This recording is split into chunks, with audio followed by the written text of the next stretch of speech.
Municipal ఎన్నికలలో ఉమ్మడి కరీంనగర్ జిల్లా కాంగ్రెస్ పార్టీలో టికెట్ల లొల్లి ఏ స్థాయిలో జరిగిందో అదే స్థాయిలో బోణీ కొట్టింది. రామగుండం కార్పొరేషన్ ఫస్ట్ డివిజన్లో కాంగ్రెస్ అభ్యర్థి విజయ ఏకగ్రీవంగా ఎన్నికయ్యారు. ఉమ్మడి జిల్లాలో 467 వార్డుల్లో 2283 మంది అభ్యర్థులు పోటీలో నిలిచారు. పొత్తులో భాగంగా సిపిఐకి కాంగ్రెస్ ఒక డివిజన్ కేటాయించగా రాయకలలోని ఓ వార్డులో అభ్యర్థిని కేటాయించలేదు. 465 స్థానాలలో కాంగ్రెస్ అభ్యర్థులు బరిలో నిలవగా బీఆర్ఎస్ 461, బీజేపీ 441 స్థానాలలో పోటీ చేస్తోంది.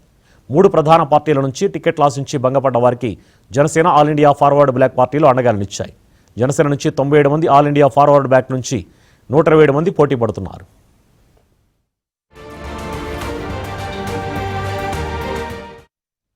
ఉమ్మడి కరీంనగర్ జిల్లాలో మున్సిపల్ పోరుపై మా ప్రతినిధి విజేందర్ రెడ్డి మరింత సమాచారం అందిస్తారు.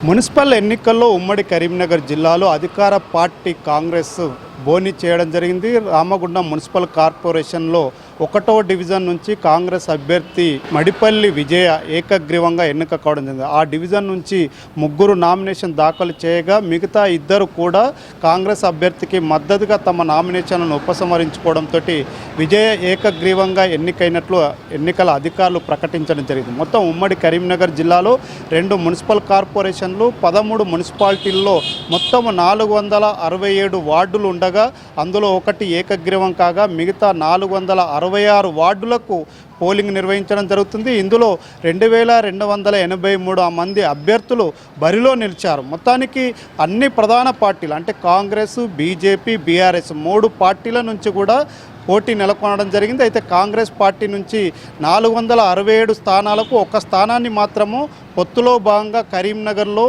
ఒక డివిజన్ను సిపిఐకి ఇవ్వడం జరిగింది. 466 స్థానాలకు గాను ఒకటి ఏకగ్రీవం కాగా 465 స్థానాల్లో కాంగ్రెస్ పార్టీ పోటీ చేయడం జరుగుతుంది. అయితే బీఆర్ఎస్, బీజేపీ కొన్ని స్థానాలలో పోటీ చేసేందుకు అభ్యర్థులు దొరక్క పోటీ చేయలేని పరిస్థితి కనిపిస్తుంది. 467 స్థానాల్లో బీఆర్ఎస్ 461 స్థానాలకు పోటీ చేస్తుంది. అదేవిధంగా బీజేపీ 441 స్థానాలకు పోటీ చేస్తుంది. అయితే బీజేపీ, బీఆర్ఎస్, కాంగ్రెస్ ఈ 3 పార్టీల నుంచి టికెట్లు ఆశించి భంగపడ్డ వారు జనసేన, అదేవిధంగా ఆల్ ఇండియా ఫార్వర్డ్ బ్లాక్ నుంచి పోటీ చేయడం జరుగుతుంది. ఈసారి జనసేన పార్టీ నుంచి 97 మంది అభ్యర్థులు బరిలో నిలవడం జరిగింది. అదేవిధంగా ఆల్ ఇండియా ఫార్వర్డ్ బ్లాక్ నుంచి 127 మంది పోటీ చేస్తున్నారు. అంటే ప్రధాన పార్టీల నుంచి టికెట్లు లభించని వారు ఇండిపెండెంట్గా లేదంటే గుర్తింపు పొందిన ఏదైనా ఒక పార్టీ నుంచి బరిలో నిలిచిన పరిస్థితులు కనిపిస్తున్నాయి. మొత్తానికి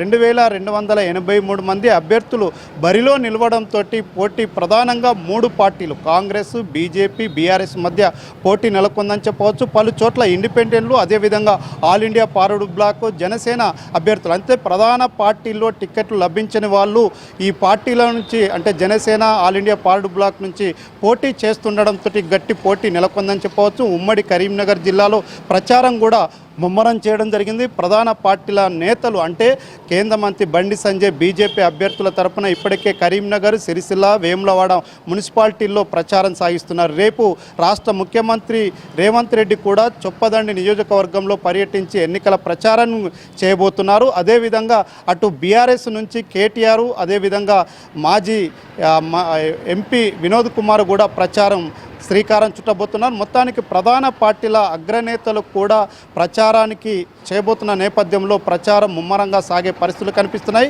ఉమ్మడి కరీంనగర్ జిల్లాలో అధికార పార్టీలో టికెట్ల లొల్లి కొనసాగినప్పటికీ ఏకగ్రీవంగా ఒక వార్డును కైవసం చేసుకోవడంతో ఆ పార్టీ శ్రేణుల్లో నూతనోత్సాహం నెలకొందని చెప్పవచ్చు. విడుదల అజింతో కరెస్పాండెంట్ విజేందర్ రెడ్డి, టీవీ5 కరీంనగర్.